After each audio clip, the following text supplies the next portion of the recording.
ও আমার এই ঘুমন্ত অবস্থা ভাই আমাকে কিস করছে। আমি কিন্তু ঘুমাইছিলাম। সে কি করছে ভাইয়া, আমার এই ঘুমের সুযোগটাই নিছে। সেই ঘুমের সুযোগটা নিয়েই সে আমার শরীরে হাত দিয়ে এক পর্যায়ে সে আমার সাথে শারীরিক সম্পর্ক শুরু করে দিছে, উইদাউট আমার পারমিশন ছাড়া। প্লাস আমার হাতে ক্যানোলা স্যালাইন চলতেছিল। আমি ঘুমাই গেছিলাম। আমি হসপিটালে ছিলাম। সে আমার কাছ থেকে পারমিশনটাও নেওয়ার চেষ্টা করলো না। আপনি বললেন যে আপনি ভিডিও করে রাখছে, এটা কি পার্সোনাল সময়ের ভিডিও? জি। ও মাই গড, এইটা কখন ঘটলো? জি ভাই, এটাই তখনই হয়েছে। এই কারণেই আমি এই পর্যন্ত শারীরিক সম্পর্কের মধ্যে আসছি। আমি বলবো যে ওই ছেলের থেকে দোষটা আমার বেশি ভাইয়া। অবশ্যই, কারণ আপনি নিজে বিবাহিত মানুষ, 3টা বাচ্চা আপনার। জি। এই রেখে আপনি আরেকটা ছেলে আই লাভ ইউ বললো, সুন্দর বললো, ফোন করলো, আর পাগল হয়ে চলে যাবো আমি তার জন্য? এটাই ভাই আমার সবচেয়ে বড় ভুল হয়েছে, যে অন্ধবিশ্বাস করে ফেলেছিলাম। কিসের অন্ধবিশ্বাস? 3টা বাচ্চা নিয়ে ফেললেন, এরপরে বলবেন যে না ভালোবাসা হয় নাই। জি ভাইয়া, হয়নি। রিয়েলি? জি ভাইয়া। এবং সেই ভালোবাসার খোঁজে আপনি আরেকজন বিবাহিত পুরুষের আমি ওর থেকে ছোট ছোট জিনিস আশা করতাম ভাইয়া। আমি তার সাথে রাস্তায় থেকেও চলতে রাজি আছি। তাহলে মানুষটা অসঠিক কোথায়? সে তো সারাদিন কাজই করতেছে। সে কাজ করতেছে ভাইয়া, কিন্তু আমি যে একটা মেয়ে মানুষ, সে তো আমার দিকে দেখা দরকার। আপনি দেখতেছেন আপনার স্বামী কাজ করতেছে এবং উপরি ইনকামের চেষ্টা করতেছে, কারণ সারা জীবন তো সে প্রবাসে থাকবে না, সে দেশে আসবে, ব্যবসা বাণিজ্য করতে হবে, বাড়িঘর করতে হবে। সারাদিন বসে থাকে ফোনে গল্প করলে তো তার ভবিষ্যৎ হবে না। জি ভাইয়া। তাইলে তার ভুলটা কোথায়? আমার আগে বিয়ে হয়েছিল, আমার 3টা বাচ্চা আছে। তো একটা লোক আমার সাথে প্রতারণা করে আমাকে বিয়ে করে আমাকে এখন মাঝপথে রেখে চলে গেছে। সে আমাকে এখন এমন জায়গায় রেখে চলে গেছে যে আমি না আমার প্রথম সংসারে ফিরে যেতে পারবো, না তার সংসারে ফিরে যেতে পারবো। সে শুধু আমার দেহটাকে ভোগ করার জন্য আজকে আমার এই অবস্থা করে চলে গেছে। আপনার 3টা বাচ্চা, একদিনের সংসার, এই বয়সে? জি ভাইয়া, সে সব কিছুই জানতো ভাইয়া। আপনার সাথে প্রেমের সময় জানতো? জি ভাইয়া, সব কিছুই জানতো। সে আমার আগের শ্বশুর বাড়িতে পর্যন্ত গিয়েছিল ভাইয়া। আমার আম্মা মারা গেছে 2023 সালে। সে আমার আম্মার কবর পর্যন্ত জিয়ারত করতে যেত আমার সাথে। এই ট্র্যাপে পড়লেন কেমনে বলেন তো বোন? এই ট্র্যাপে ভাইয়া আমি অনেকবার এখান থেকে বের হয়ে আসতে চেয়েছিলাম। তার সাথে আমার ইন টোটালি যোগাযোগ বন্ধ হয়ে গেছিল। সে আমার ভাইয়ের বউ থেকে আমার খোঁজ খবর নিত। এই ট্র্যাপে পড়লেন কেমনে, আমি শুরু থেকে বলেন। শুরু থেকে বলতে ওর সাথে আমার 2022 সালে পরিচয়, হসপিটালে। আমার বাচ্চাগুলো অসুস্থ ছিল, তখন আর কি ওর সাথে আমার পরিচয় হয়। তো তখন আমরা শুধু কথাবার্তা বলতাম। ওর এক্স ছিল, ওর ওয়াইফ থাকা সত্ত্বেও ওর এক্স ছিল, ওই এক্সের সাথে ওর সম্পর্ক ছিল। আবার আমার সাথেও মেসেজে কথা বলতো। আপনি যদি আমার মেসেজগুলো দেখেন তাহলে আপনি বিশ্বাসই করতে পারবেন না যে ও বিবাহিত বা ওর আগে কোনো সম্পর্ক আছে। ও মনে হয় যে ও একদম আমার সাথেই কথা বলার জন্য পাগল হয়ে থাকতো, সে সকাল থেকে সন্ধ্যা পর্যন্ত। প্রত্যেকদিনে এসে সালাম দেওয়া, ভালো মন্দ জিজ্ঞাসা করা, আমার বাচ্চাগুলো কেমন আছে, আমার মা বাবা কেমন আছে, আমি খাইলাম কি না। কথা না বললে সে আমাকে বারবার ফোন দিত। আমার আশেপাশে যাদেরকে চিনতো আমি ফোন না ধরলে সবাইকে ফোন দিত। আমি কেন রাগ করে আসছি, আমি কেন কথা বলি না, তার কষ্ট হচ্ছে, সে মারা যাবে, এসব কিছু।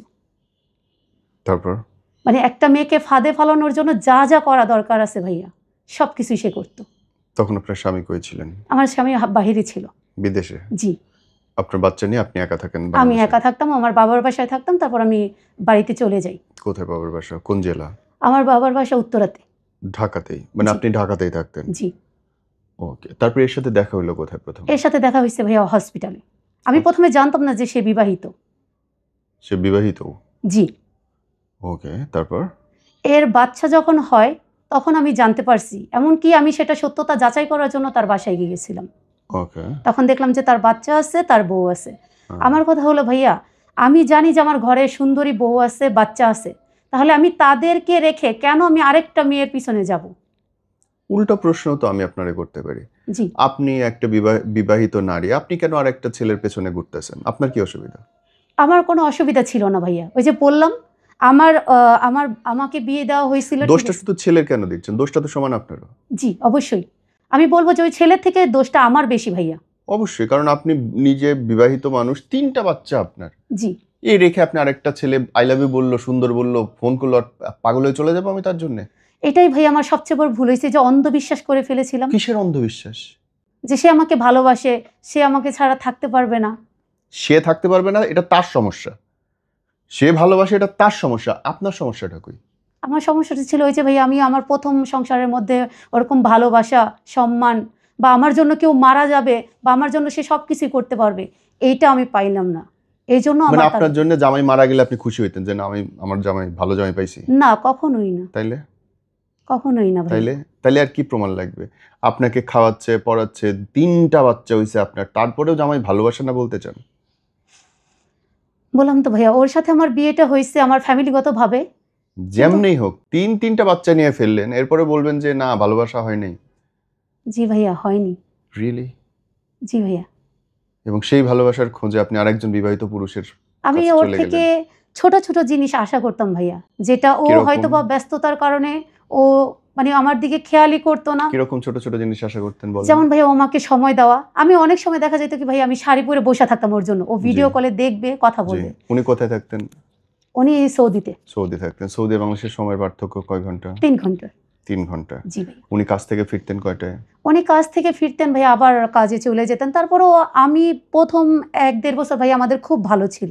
এটা বলেন, মানে উনি একটা কাজ থেকে ফিরে আরেকটা কাজ করতেন? জি। মানে উনি একাধিক কাজ করতেন? একাধিক বলতে উনি শখে আর কি কাজ করতো, মানে গাড়িটা উনি ওনার শখের বশত চালাতো। বাকি ওনার জব ছিল আপনার 8 ঘন্টার মতন। কিন্তু বাকি 6 ঘন্টা উনি কাজ করতেন নিজের জন্য? নিজের জন্য। এবং ওই টাকাটা উনি কি করতেন? নিজে উনি খাইতেন? নিজের জন্যই রেখে দিতেন। ওটা সংসারে লাগাতেন না? না, সংসারে শুধু উনি একটা অ্যামাউন্ট ফিক্সড করে দিয়েছিল আমার জন্য। সেই 10,000 টাকা, 10,500 টাকা আর কি। জি। আর বাকি টাকা তার বাকি টাকা সে জমিয়ে রাখতো না জুয়া খেলতো? না না না, সে জমিয়ে রাখতো। এখন আমি ভাইয়া তো বলতে পারবো না সে বাহিরে কি করে, হুম। সে কি করছে না করছে। আমি কখনো ভাই, আমি এমন একটা মেয়ে, আপনি বলতে পারেন যে আমি তো কখনো তাকে জিজ্ঞাসা করি নাই যে আপনার বেতন কত। কেন করেন নাই? আমি ভাইয়া ওরকম ফ্রিডমটা দিয়ে রাখছিলাম তাকে। কারণ আমি মনে করি কাবিন আমাকে ভাত খাওয়াবে না। আমি মনে করি মানুষটা যদি সঠিক হয় ভাইয়া, আমি তার সাথে রাস্তায় থেকেও চলতে রাজি আছি। তাহলে মানুষটা অসঠিক কোথায়? সে তো সারাদিন কাজই করতেছে। সে কাজ করতেছে ভাইয়া, কিন্তু আমি যে একটা মেয়ে মানুষ, সে তো আমার দিকে দেখা দরকার। আপনি দেখতেছেন আপনার স্বামী কাজ করতেছে এবং উপরি ইনকামের চেষ্টা করতেছে, কারণ সারা জীবন তো সে প্রবাসে থাকবে না, সে না। দেশে আসবে, ব্যবসা বাণিজ্য করতে হবে, বাড়িঘর করতে হবে। সারাদিন বসে থাকে ফোনে গল্প করলে তো তার ভবিষ্যৎ হবে না। জি ভাইয়া। তাইলে তার ভুলটা কোথায়? না ভাইয়া, তার এখানে কোনো ভুল নাই। আপনি বলবো তো যে শুরু আমি থেকে বললেন যে আপনি তার কাছে ছোট ছোট জিনিস চাইছেন, আপনি পান নাই। জি এবং পান নাই কেন সেটার ব্যাখ্যা আপনি আমাকে দিলেন, যে সে জি। একটা কাজ থেকে আরেকটা কাজে গেল, কাজে যায়, পরিশ্রম করে। তাইলে সে বেকার যুবকদের মতো, বাউন্ডারি মানুষদের মতো সময় আপনাকে কেমনে দিবে? এটাই ভাই, একটা নারী মানুষ তো, আমরা নারী মানুষ তো, এই জন্য মানে ওই জিনিসগুলোর প্রতি ভাই আটকায় যাই।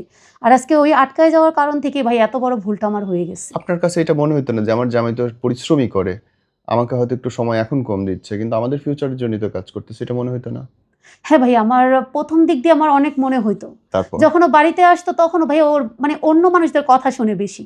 ওকে যদি বলে যে তোমার বউকে বাজারে দেখছি, তো সে মনে করতো আমার বউ বাজারেই গেছে। আচ্ছা। সে আমারটা কখনোই শুনতে চাইতো না ভাইয়া। আচ্ছা। এরকম করতে করতে আমাদের মধ্যে গ্যাপ চলে আসে, যে আচ্ছা। আমার কথা হলো ও আমারটা তো আগে শুনবে যে আমি কোথায় গেছি। কিন্তু উনি বউকে কেন বিশ্বাস করতেন না? তার রেজাল্ট তো দেখাই গেল যে বউ বিশ্বস্ত না। জি।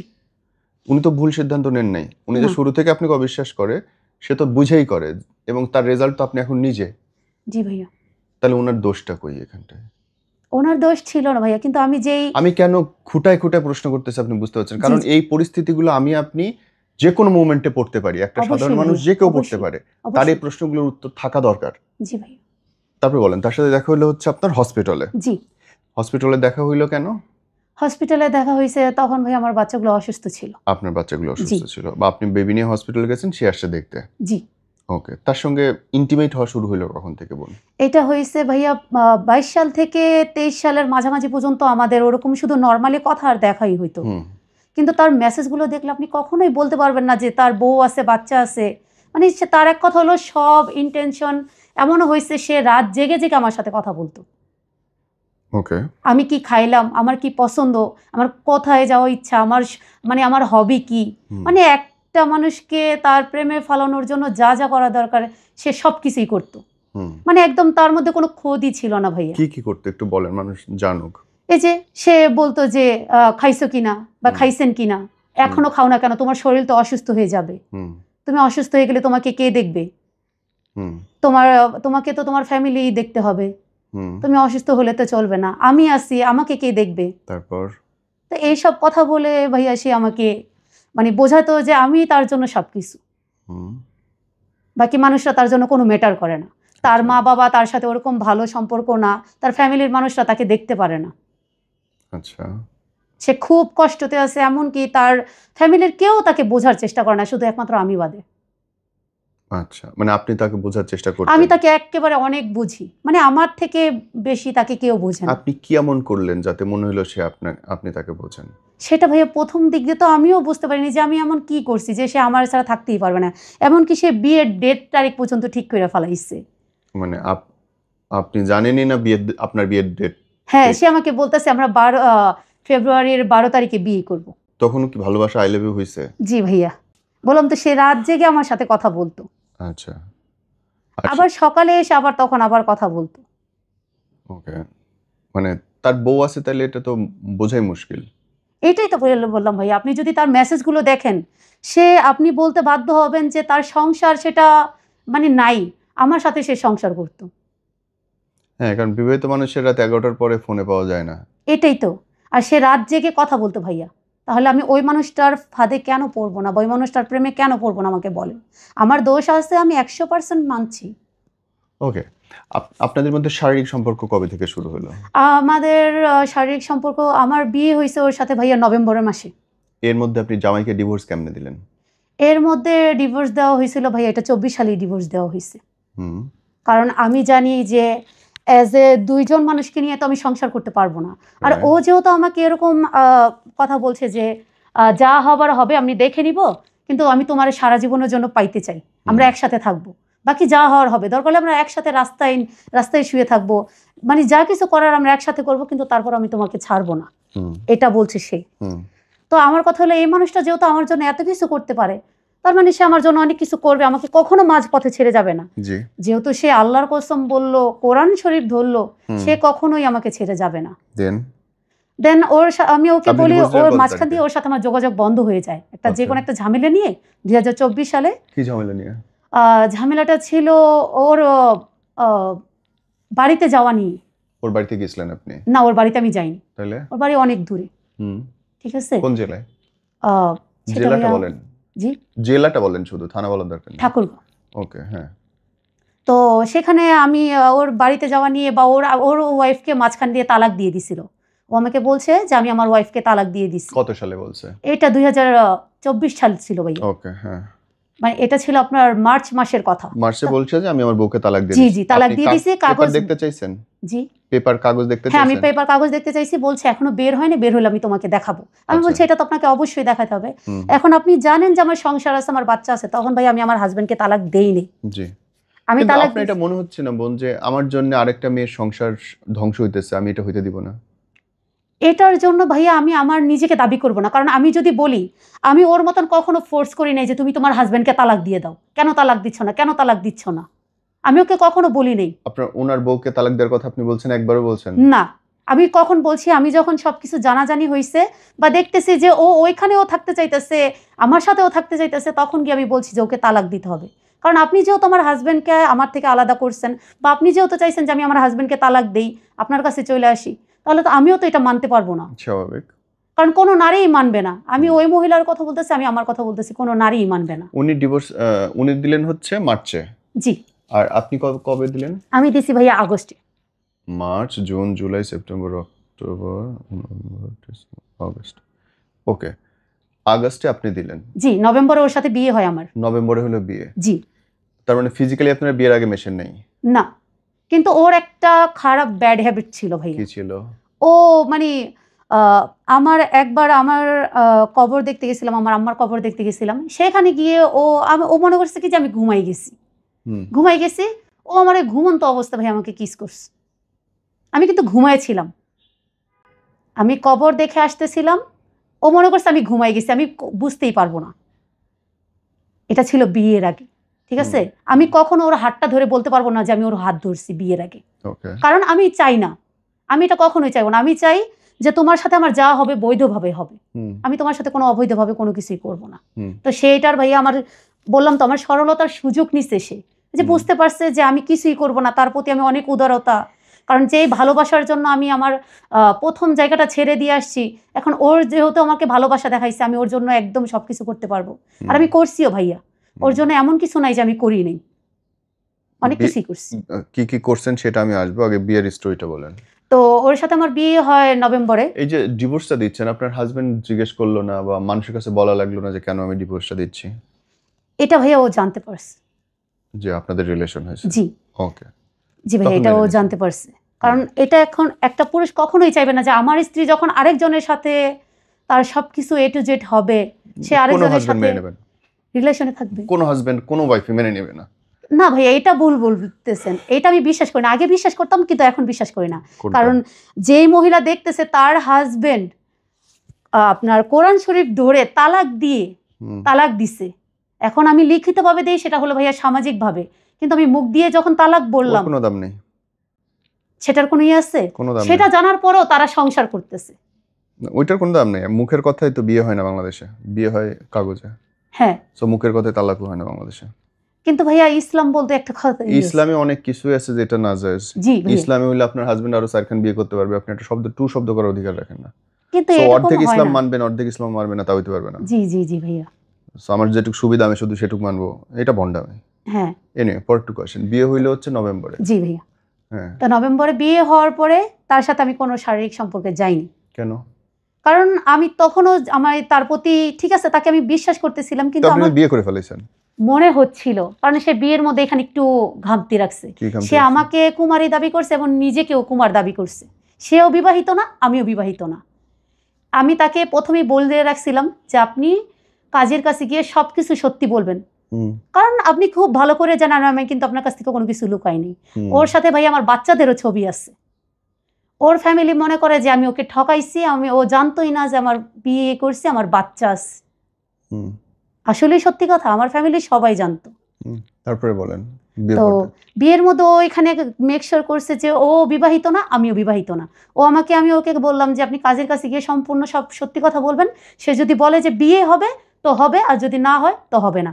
এর জন্য ভাই আমি ওকে 5 দিন সময় দিচ্ছি যে আপনি চিন্তা ভাবনা করেন, কারণ আপনি কোনো মানুষকে মাঝপথে আইন না, তার সবকিছু শেষ করে আপনি যাইতে পারবেন না। সে আমাকে বলছে আমি চিন্তা ভাবনা করছি, তোমাকে আমি হারাইতে চাই না, আমরা বিয়ে করব, পরেরটা যা হোক দেখা যাবে। আমি যদি ঠিক থাকি তাহলে আমাদের মানে দুনিয়ার কেউ আলাদা করতে পারবে না। তাহলে আমি মনে করি ভাই একটা মেয়ে মানুষের জন্য আর কিছু বলার নেই এখানে, যেহেতু তার পার্টনারটা তার জন্য দুনিয়ার সাথে ফাইট করতে চাইতেছে। তো ঠিক আছে, সে এক কাজীর সাথে কথা বললো। কাজী জানার পর বলতেছে এরকম ভাবে তো বিয়ে হয় না, যদি হয়ও আপনার কাবিন দিতে হবে 5 লাখ টাকা। সে তখন রাজি হয় না, কারণ 5 লাখ টাকা তো অনেক একটা অ্যামাউন্ট। আর আমার কথা হলো, আমার ইন্টেনশন হলো অন্যদিকে, আমি তো 5 লাখ টাকার দিকে যাব না। তো সে কি করলো, ওই কাজী থেকে বাদ দিয়ে অন্য কাজীর কাছে গেল, অন্য কাজীর সাথে কথা বলছে। তখন কাবিন ছিল 2 লাখ টাকা। আমাকে ও কাজীকে বলছে যে আপনারা বিবাহিত কিনা। ও আমাকে বলছে যে এখানে যদি আমরা বলি যে আমরা বিবাহিত তাহলে আমাদের বিয়ে হবে না, তাহলে তোমাকে বলতে হবে অবিবাহিত, আমাকেও বলতে হবে অবিবাহিত। তো আচ্ছা ঠিক আছে, আপনি এটা বলতেছেন, কিন্তু আপনার এটা পরবর্তীতে কিন্তু আপনার ঠিক করে নিতে হবে। আমরা আবার বিয়ে করব, তখন কিন্তু আপনি আপনার ঝামেলা শেষ করতে হবে, আমি আমার ঝামেলা তো শেষ হইছি। ঠিক আছে, তো এই কথা বলার পরে আমরা যাই, কারণ আমাদের কথা হলো আমরা আগে বিয়েটা করি, তারপরে যা হওয়ার দরকার হলে আমরা এটা যদি ঠিক করা লাগে আমরা করে নিব। আগে আমাদের দুজন মানে আমাদের কথা হলো, আমাদের লক্ষ্যটা হলো আমরা দুজনকে পাইতে হবে, একসাথে থাকার জন্য লড়াই তো করতেই হবে। তো এটার পরে আমরা গেলাম, সেখানে গিয়ে কাজের কাছে তখন কাবিন ছিল 2 লাখ, এরপরে কাবিন চলে আসছে 1 লাখ। সে বলতেছে আমি 2 লাখ দিব না, আমি 1 লাখ টাকা দিব। তো আমি তখনও কোনো কিছু বললাম না, কিন্তু আমার একটু খারাপ লাগছে যখন সে আমার এখানে বলতেছে যে সেও বিবাহিত না, আমিও বিবাহিত না।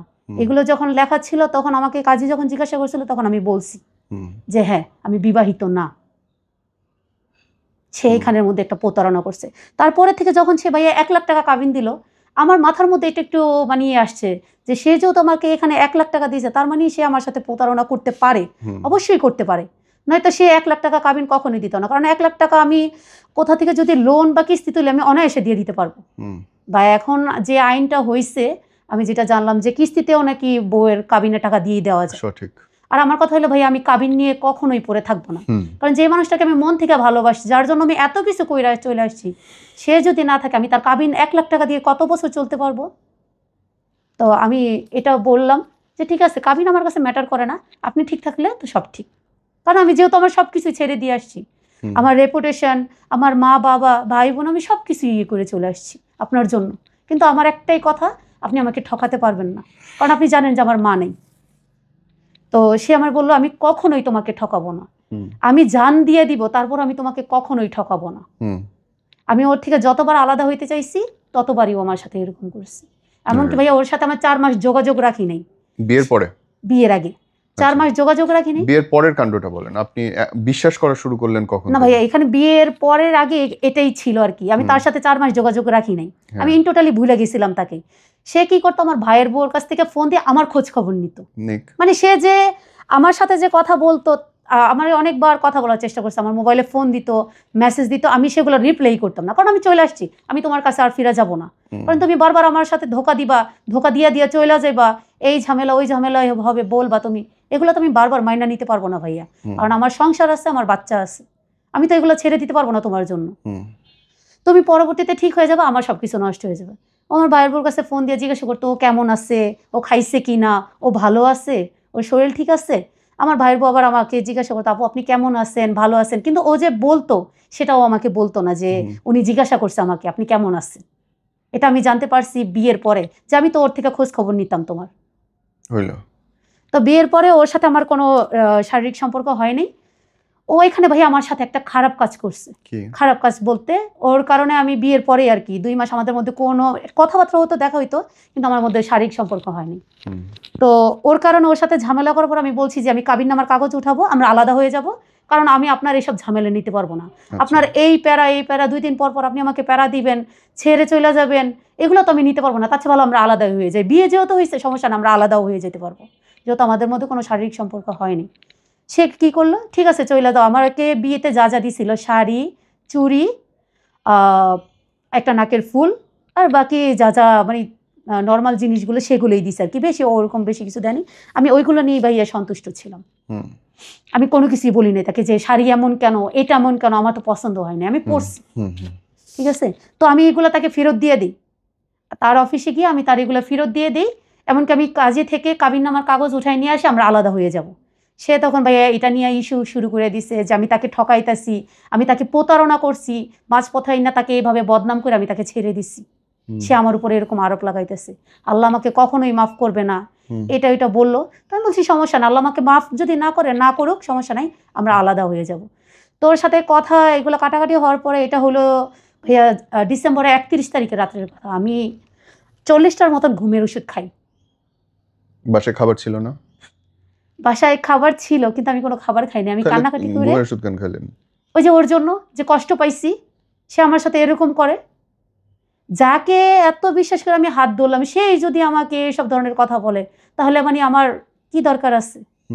আর সে যত মনে করতেছে আমি তার জন্য ঝামেলাও তৈরি করতেছি, তাকে মাঝপথে না দাঁড়া করাই দিলাম, তার সাথে প্রতারণা করলাম, তাকে ধোকা দিলাম, তাহলে আমি চলে যাই, সে ভালো থাকুক। তো আমি ঘুমের ওষুধ খাইলাম, সে তার মতন ছিল বাসায়। তো এর পরের দিন সে জানতে পারছে যে আমি ঘুমের ওষুধ খাইছি। সে তখন আমাকে দেখতে আসে, হসপিটালে দেখতে আসে, রাত্রে সন্ধ্যার দিকে তার অফিস ছুটি হওয়ার পরে দেখতে আসে। আমার ভাইয়ের বউয়ের সাথে কথা বলে জানতে পারে, আমার খোঁজ খবর নেয়। আমি তার সাথে কথা বলি না, কারণ আমি ওই মানুষটার দিকে আর ফিরেই চাইতে চাই না। যে মানুষটা বারবার আমাকে কান্না করাবে, 2 দিন পর পর চলে যাবে, আমাকে বেঈমান বলবে, আমি ঠকাইছি এটা বলবে, ওই মানুষের তো আমার দরকার নেই। সে থাক না তার মতন ভালো, আমি আমার মতন খারাপ থাকি। তো সে তখন হসপিটালে আসে, আয়সা বলে কেন আমার ফোন দেখতেছো না। সে আমার দেখে কান্নাকাটি শুরু করে দেয়, আমার ধরে কান্নাকাটি শুরু করে দেয় যে আমি কেন তার সাথে কথা বললাম না, কেন আমি এতগুলো ঘুমের ওষুধ খাইলাম, কেন আজকে যদি আমার কোনো কিছু হয়ে যেত তাহলে তার কি হইতো, তাকে কে দেখতো। আপনার কখন গিয়ে মনে হলো বোন, আপনি শুরুতে আমাকে যে লাইনটা বলতেছিলেন যে শুধু শারীরিক সম্পর্ক করার জন্য বিয়ে করছে, কখন মনে হয়েছে এই কথাটা? এটা হয়েছে ভাইয়া আপনার জানুয়ারির পরের থেকে। কিরকম, কেন, কখন? এই যে সে যে আমি হসপিটালে ভর্তি হলাম, সে কিন্তু ওই দিন আমার সাথে হসপিটালে স্টে করছিল। আচ্ছা, স্টে করছিল, আমি শুধু তাকে আমার সাথে বসার জন্য, কারণ একটা মানুষ আমার সাথে এভাবে এইখানে চেয়ারের মধ্যে বসে থাকবে, সেটা খারাপ দেখা যায়। আমি বললাম যে আপনি এখানে বেডের এখানে এসে বসে থাকেন, আপনি সকালে চলে যান। তো যেহেতু আমি আমার হাতে ক্যানোলা ছিল প্লাস স্যালাইন চলতেছে, আমি অনেকগুলো স্লিপিং ট্যাবলেট খেয়ে ফেলেছিলাম ভাইয়া। তো আমার কথা হলো একটা মানুষ এভাবে বসে থাকবে আমার জন্য, সেটা খারাপ লাগতেছে। আর যেহেতু তাকে আমি বিয়ে করছি, ঠিক আছে, আমি তাকে বলছি আপনি এখানে এসে বসে থাকেন। সে কি করছে, বসছে, ঠিক আছে, আমি ঘুমাই গেছিলাম ভাইয়া, আমার হাতে স্যালাইন চলতেছে, আমি বলছি আপনি এক সাইড দিয়ে এখানে থাকেন আর আমি এই সাইডে হয়েছিলাম। আমি সত্যিই ভাইয়া একদম কাত হয়ে শুয়েছিলাম, আমার মধ্যে ভাইয়া কোনো খারাপ ইন্টেনশন ছিল না। আমার একটাই কথা ছিল, আমরা যখন বৈধ হব তখন যা হওয়ার হবে, ওর বাড়িতে গিয়ে ও যখন আমাকে নিবে তখন যা হওয়ার হবে, এছাড়া কোনো কিছুই হবে না। ওকে কিন্তু আমি বারবার বলছি যে আপনার যদি আমাকে যদি পাইতে চান তাহলে আপনার অনেক দিন অপেক্ষা করতে হবে, এমন কি আছে বছরের পর বছর অপেক্ষা করতে হবে, কারণ অবৈধ কোনো সম্পর্ক আমি করব না। এটা যদি আপনি মানতে পারেন তো থাকেন আমার লাইফে, নয়তো আপনি চলে যান। তার মেসেজগুলোও কিন্তু আমার কাছে আসছে, ঠিক আছে। তো সে কী করলো, আমি ভাই এক মুহূর্তে আমি ঘুমাই গেলাম, কারণ যেহেতু আমি এতগুলো ঘুমের ওষুধ খাইছি, আমার শরীরটা খুব দুর্বল ছিল। সে কি করছে ভাইয়া, আমার এই ঘুমের সুযোগটাই নিছে। সেই ঘুমের সুযোগটা নিয়েই সে আমার শরীরে হাত দিয়ে এক পর্যায়ে সে আমার সাথে শারীরিক সম্পর্ক শুরু করে দিছে, উইদাউট আমার পারমিশন ছাড়া। প্লাস আমার হাতে ক্যানোলা স্যালাইন চলতেছিল, আমি ঘুমাই গেছিলাম। আপনি হসপিটালের আমি হসপিটালে ছিলাম, হসপিটালের বেডে? হসপিটালের বেডে আমার পারমিশন ছাড়া ভাই আমি ঘুমাই গেছিলাম। সে আমার মাথায় হাত বুলাই দিতেছিল, আমার ভালো লাগতেছিল যে না, এই মানুষটা আমার কেয়ার করতেছে, আমার অসুস্থতা দেখে আমার কেয়ার করতেছে। আমার কাছে এটা ভালো লাগছে যে না, আমি হয়তোবা প্রথম যেই কারণে আমি ওই মানুষটার ছাইড়ে আসছি, আল্লাহ হয়তোবা আমার এই মানুষটা আমার কাছে ফিরাই দিছে। বা আমি এতদিন ধরে যা আল্লাহর কাছে যা বলতেছিলাম যে আল্লাহ আমার প্রতি একটা কেয়ারশীল মানুষ দিও যে আমাকে দেখে রাখে। আমি তার কাছে কোনো কিছুই চাই না, বাড়ি গাড়ি ধন সম্পদ কোনো কিছুই চাই না, যাতে সে আমার কেয়ার করে। সে এই পর্যায়ে এসে ভাইয়া আমার সাথে এরকমটা করলো। আমি হসপিটালে ভর্তি, আমার হাত দিয়ে ভাইয়া ব্লাড বের হয়ে গেছে, আমার হাত দিয়ে ব্লাড বের হয়ে গেছে। তখন তার হুশ হয়েছে, তখন তার মানে মনে হইতেছে যে এখন নার্সের গিয়ে ডাকা উচিত। আমার হাত দিয়ে ব্লাড বের হয়ে গেছে, সেই ছবি সব কিছু ভাইয়া আমার কাছে আসছে।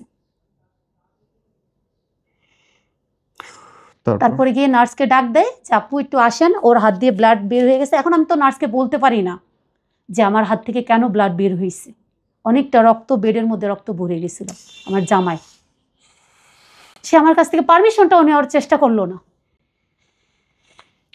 এরপর থেকে ভাই আমার মনে হয়েছে যে ও শুধু শারীরিক সম্পর্কের জন্য, ওর সাথে যখনই আমি কথাগুলো নিয়ে কথা বলছি যে আপনি তো আমার শারীরিক সম্পর্কের জন্যই আমার সাথে এইভাবে মিশতেছেন, বলতেছেন না আমি ওরকম পুরুষই না, তুমি আমাকে অন্য পুরুষদের সাথে মিলাবাই না।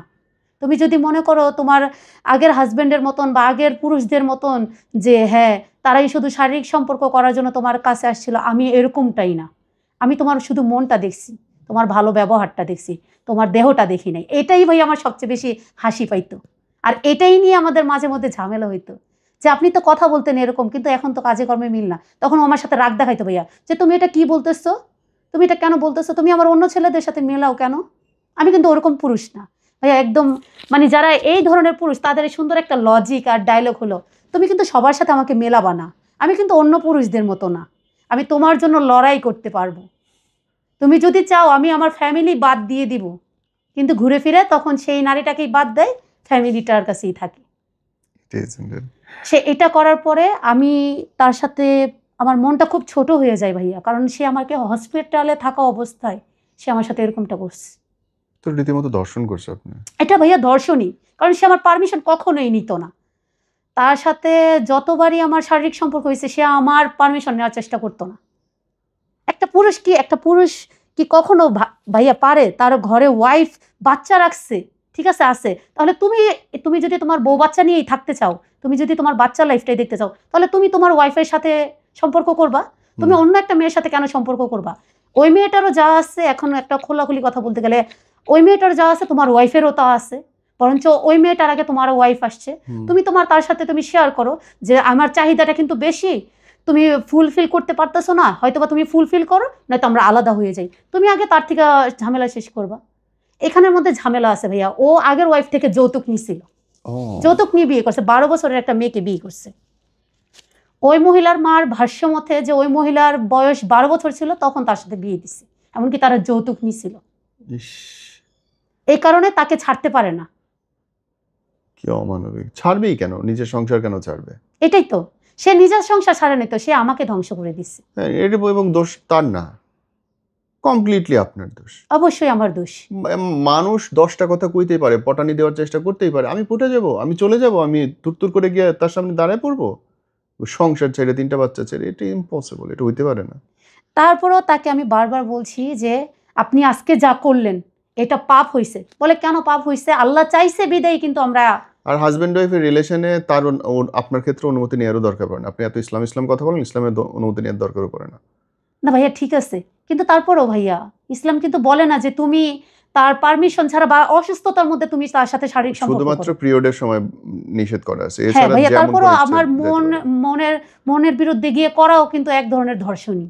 কিন্তু এটা ইয়েই নেই, এই রকম কোনো হাদিস বা কিছু আমার জানা নেই। আমি জানি যে অ্যাজ ইট ইজ যেমনে খুশি চাষ করতে পারে, কোনো ইয়ে লাগে ঠিক না। আছে ভাইয়া, কিন্তু তারপরে এখানে তার আমার চেয়ে বড় কথা, জীবন সঙ্গী আপনি যেহেতু ওনার ওয়াইফ, আপনার উপর ওনার শতভাগ অধিকার আছে। তাহলে ভাইয়া আজকে আমি তাহলে একটা কথা বলি, সে যদি আমাকে আপনি তো ওয়াইফই মনে করে, ওয়াইফ মনে করার কি আছে? আপনি তো বিয়েই করছেন, মনে হ্যাঁ, করার তো কিছু নেই। তাহলে ডান। তাহলে সে আজকে আমাকে ছেড়ে দিল কেন? আর সেই বা কেন আমাকে হোটেলে নিত? ছেড়ে যে কোনো সময় দিতে পারে। বিয়ের যেমন রীতি আছে, ডিভোর্সের নীতি আছে। সবাই বলে যে সর্বশ্রেষ্ঠ মানবের 11টা বিয়ে। 11টা বিয়ে তো একসাথে ছিল না, 6টা তো না। ডিভোর্স হয়েছে। কই গেছে? ডিভোর্স হয়েছে, ডিভোর্সের কথা কেউ বলে না। ডিভোর্স খুব সিম্পল জিনিস, জি, মতের মিলবে না, নানান কারণে ডিভোর্স দেওয়া যেতেই পারে। তো আপনার ক্ষেত্রেও ছেড়ে দিছে, মতে নেই, আপনি তার মধ্যে থাকেন না, সে ডিভোর্স দিছে। এটা তো ডিভোর্স সিম্পল। হয়নি ভাইয়া তার সাথে আমার। মানে ওই আর কি, যে আপনি বললেন ছেড়ে দিছে, তো হ্যাঁ। সো হয়তো দিয়ে দিবে। আর হোটেলে কেন নিবে? That's my question too. আপনার কেন বাসায় না নিয়ে হোটেলে কেন নিচ্ছে? হোটেলে নেওয়ার বিষয়টা হলো, ওর এরপরে ভাইয়া ওর সাথে এরপর আমার শারীরিক সম্পর্ক বন্ধ ছিল, কারণ আমি এটার মতের বিরুদ্ধে ছিলাম যে আপনি এরকমটা আমার সাথে করতে পারেন না। আপনি আমার সাথে এরকমটা, হ্যাঁ ঠিক আছে আপনার সাথে আমার বিয়ে হয়েছে, কিন্তু আমার কথা ছিল আমরা আগে বৈধ হব, আপনি ওনাকে বৈধ তো হয়ে গেছেন। ওনাকে ছাড়বেন। বৈধ তো হয়ে গেছে, বিয়ে তো করে ফেলেছেন, আর বৈধ কি? হ্যাঁ ঠিক আছে ভাইয়া, কিন্তু আমি তো ওই মহিলার সাথে তো একসাথে সংসার করতে পারবো না, আর সেও আমাকে বলছে যে ওই মহিলাকে ছেড়ে দিবে। কিন্তু আপনি ইসলামী কথা বলেন, ইসলামে তো 2 বিয়ে জায়েজ আছে। 2 বিয়ে জায়েজ আছে, তাহলে ভাইয়া সে কেন আজকে আমাকে ছাড়লো এরকম ভাবে নিয়ে এসে? আপনি ওনার বউকে ছাড়ার জন্য চাপ দিচ্ছেন কেন? আমি ওনার বউকে ছাড়ার জন্য এখন চাপ দিয়েছিলাম। না, এখনো তো দিতে পারেন না আপনি। ইসলামে কথা বললে তো এই নিয়মেই নেই। আপনি জেনে বুঝে বিয়ে করছেন আর একটা বিবাহিত পুরুষকে। হ্যাঁ ভাইয়া, সেও কিন্তু আমাকে বিয়ে করছিল। হ্যাঁ, সেও কিন্তু আমাকে বিয়ে করছিল, তখন বলছিল আমার বাচ্চাদের দায়িত্ব সবকিছু সে নিবে, দায়িত্ব সবকিছু। সে আপনার মায়ের পেটের ভাইও না, সে আপনার আত্মীয় না। একজন লোক কথা কইলো আর আমি তার কথা সুরসুর করে সব বিশ্বাস করে নিব? ওই যে সে প্রথম থেকে আমাকে যে ফিলিংসটা দেখাইছে। ওরে ফিলিংস রে খুদা, আমার উঠায় নাও ফিলিংস। মনের মতো ভালোবাসা, মন বোঝে না, আমার ছোট ছোট চাওয়া, এইগুলার চেয়ে বাকওয়াস কোনো শব্দ হয় না বোন। নিজের জীবন দিয়ে বুঝতেছেন। অবশ্যই আমি এটার জন্য এখানে আসা যে আমার পরবর্তীতে যেসব নারীরা এইসব ধরনের পুরুষকে অন্ধবিশ্বাস করে, বিশ্বাস করা ঠিক আছে কিন্তু অন্ধবিশ্বাস করে চলবে, তারাও এরকম ভাবে ঠকবে। কারণ যে পুরুষরা বলে, বড় বড় কথা বলে যে আমি তোমাকে ছাড়বো না, আমি তোমাকে বাদ দিব না, আমার জীবন দিয়ে দিব, সবার আগে তারাই ছাইরা দেয়। সবাই গিয়ে বইয়ের আঁচলের তলে লুকাবে, এটাই নিয়ম। আমার কথা হলো ভাই, আমার প্রথম কথা হলো আমি যদি আমার বউকেই ভালোবাসি তাহলে আমি তার সাথেই শুরুতে থাকবো, তার সাথে কেন আমি ধোঁকা উড়ে দেবো? তার ইচ্ছা করছে, সে আরেক জায়গায় মুখ দিছে।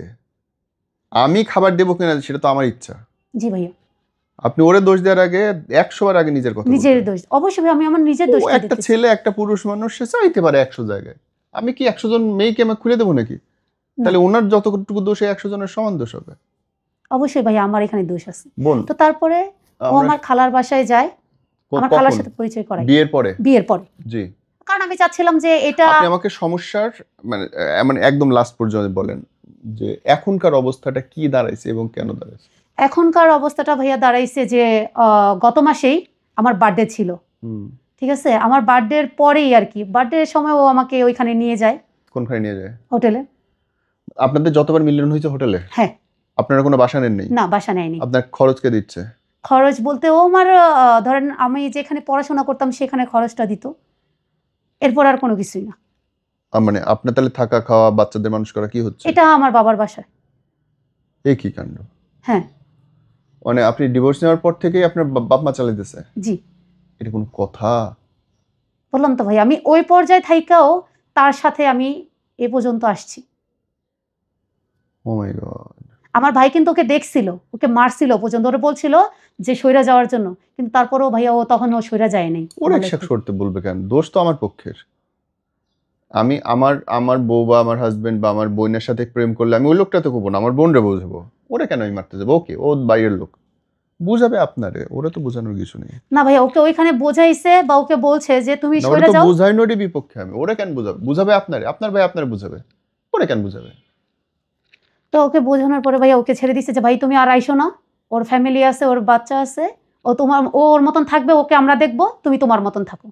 তখনও ভাইয়া সে একই কথা, তুমি আমাকে ছাইরা দিও না, আমি মারা যাব। তুমি কি চাও আমি মারা যাই? তুমি আমাকে ছাইরা দিও না।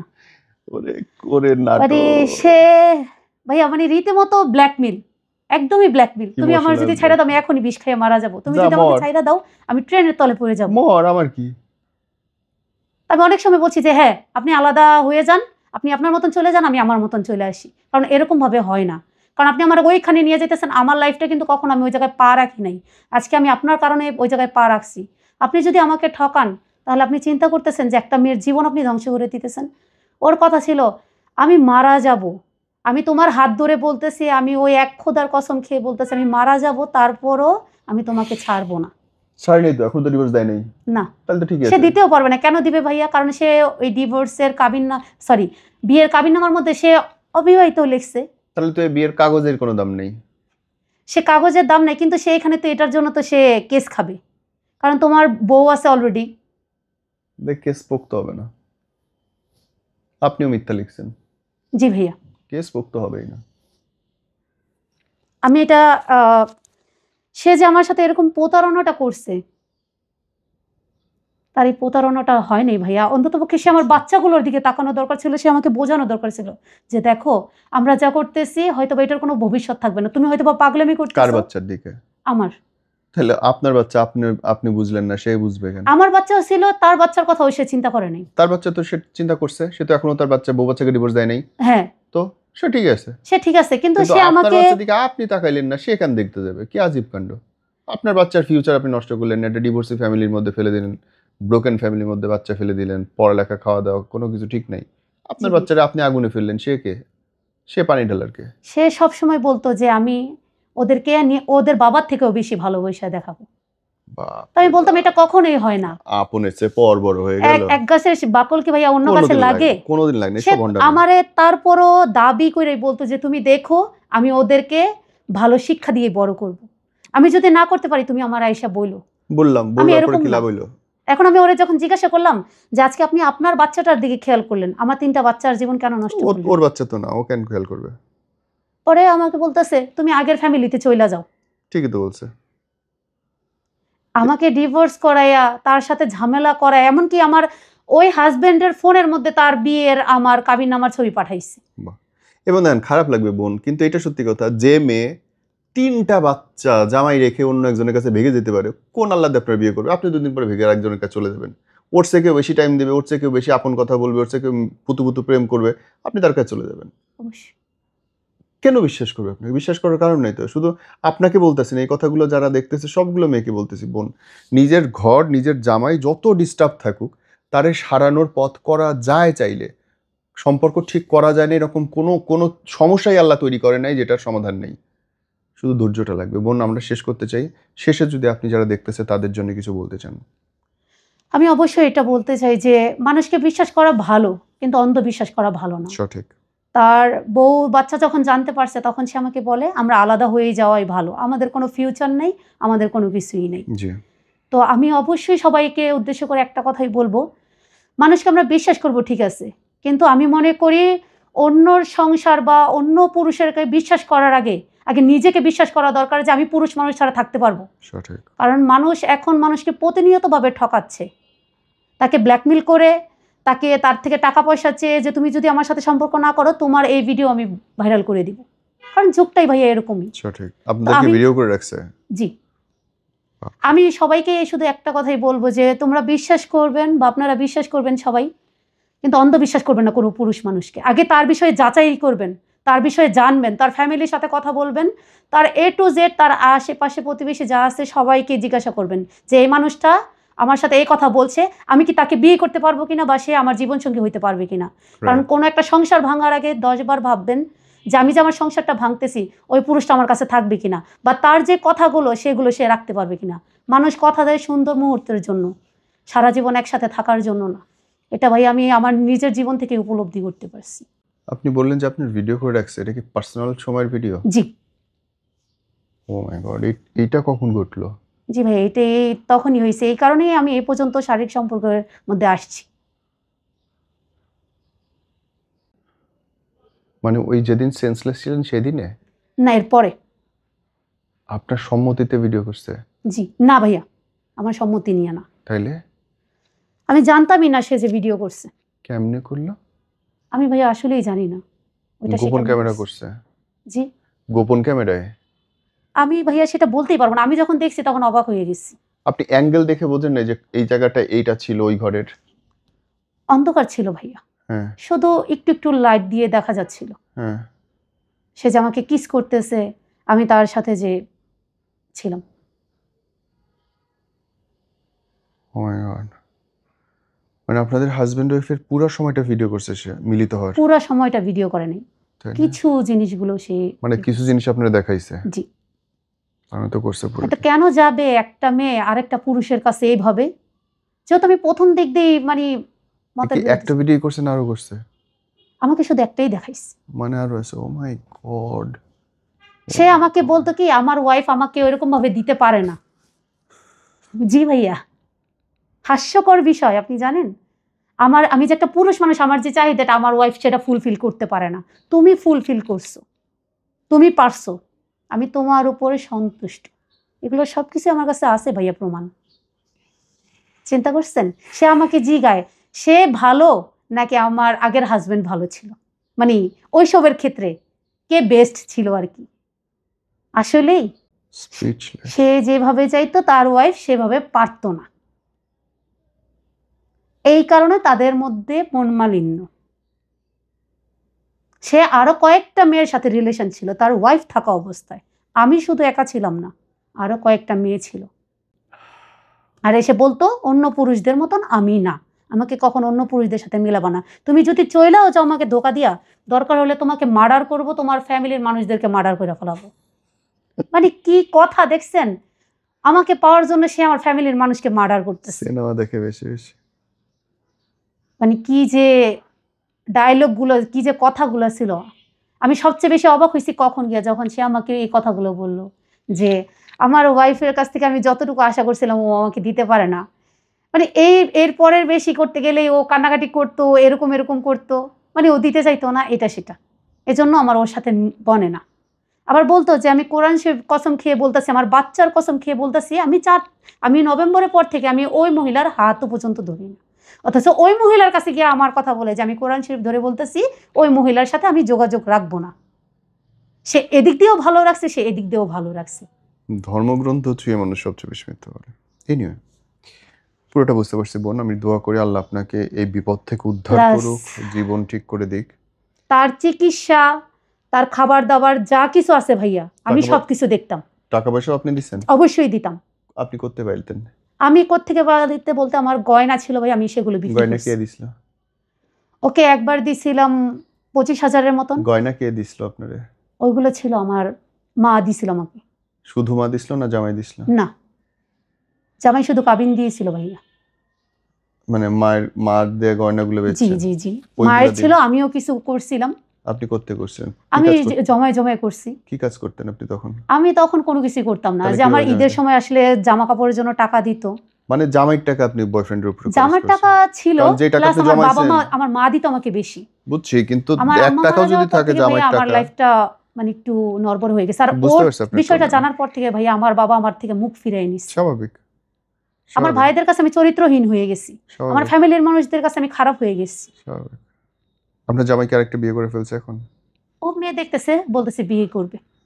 আমি ওকে ভাইয়া কোনো দিন দিই না। আমি এই জন্য ওকে আরো আগে ছাইরা, ওই জন্য ওর থেকে সরে আসছি। আমি চাই ও আমার থেকে বেটার একটা মেয়ে পাক, আমার থেকে শতগুণে ভালো কিন্তু মেয়ে পাক। 3টা বাচ্চা এতিম হয়ে গেল জানেন। আমার খুব বলতে ইচ্ছা করতেছে আপনার জামাই যদি ফেরত নিত তাহলে এই সম্পর্ক যাওয়া উচিত। তাহলে ভাই আমার এটা আবারও তাহলে ওকে আমার ঠকানো হইতেছে, কাকে? আমার প্রথম জনকে। কারণ আমি তো গেছি, সে তো যায় নাই, আমি গেছি। দেখেন, আমার কাছে লাগে যে সম্পর্কে মানুষ ভুল করবেই, অবশ্যই ভাই, মাফ করতে পারাটা ভালোবাসা। এটাই ভাইয়া আমি ওকে বলছিলাম। আপনাদের হাজবেন্ড ওয়াইফের শরীর, মন, আকাঙ্ক্ষার চেয়ে 3টা বাচ্চার ভবিষ্যৎ বড়। আমি ওকে বলছিলাম ভাইয়া, আপনারা আলাদা রুমেও থাকতে পারবেন সারা বছর, কিন্তু 3টা বাচ্চার বাপের নাম, মায়ের নাম, মা বাপকে একসাথে দেখতে পারা বিরাট ব্যাপার। আমি ওকে বলছিলাম ভাইয়া যে আপনি সবকিছু জানার পরে এখন আপনি কার থেকে কি শুনছেন না শুনছেন আমি জানি না। হাজবেন্ডের সাথে কথা কোন, সে যদি মাফ করে আমি সম্পর্ক বলছি যদি ভাইয়া, হয়, আমি কি বলে? জিজ্ঞাসা করছি তাকে আপনি কি সংসার করতে চান? ও বলতেছে আমি আরেকজনের বউর সাথে কেন সংসার করব। বলেন যে আমি ছাইরে আসবো, আমার ভুল হয়েছে। আমি বলছি এটাই ট্রাই করেন, পা ধরে মাপ চান। এখানে আপনারা দেমাগের কিছু নেই, অনেক ভুল হয়েছে, এখন আল্লাহ যদি মাফ করে, জামাই যদি মাফ করে। অবশ্যই ভাইয়া, আমি Next step. সারা জীবন আমি শুধু ওই প্রতারককে একটা কথাই বলবো যে কারো সংসার ভেঙে, তুমি এক নারীর সংসার ভেঙে তুমি কখনোই তোমার নিজের সংসার করতে পারবে না, True. কখনোই করতে পারবে না। ওই মহিলা আমি এখনো দেখি ভাইয়া যে ওর বউ আমার ফেসবুক এসে স্ক্রল করে, করবে আমি তো। দেখি। তার জামাই কই কি করতেছে দেখবে না? জামাই এখন তো দেখে তার জামাইয়ের সাথে আমার কোনো সম্পর্ক নাই। আর আমি এখন মন ডিভোর্স থেকে নেই, ডিভোর্স নেই তো হয়ে যাবে, হোক মন তারপরে থেকে দেখবেন। আল্লাহর কাছে দোয়া করি ভাইয়া যে কখনো ওই বেঈমান পুরুষ, ওই প্রতারক পুরুষের সাথে যাতে আমার কখনো না দেখা হয়। আমি লিখে দিতে পারি, আবার আপনাদের কথা হবে। আমি কখনোই ভাইয়া জীবন আমি লিখে দিতে পারি, আপনাদের আবার দেখা হবে, আবার কথা হবে, কারণ আপনি ওই মানুষ। আপনি প্রচন্ড রকম দুর্বল মানুষ। না ভাইয়া, এবার নিজের মনটাকে বলতে পারেন যে এইখান থেকে, এই বাম জায়গা থেকে খুলে ফালাই দিছি। নাটক দুইজনই সমান দেখেন। না বললাম তো ভাইয়া। ঠিক আছে বোন, আসসালামু আলাইকুম।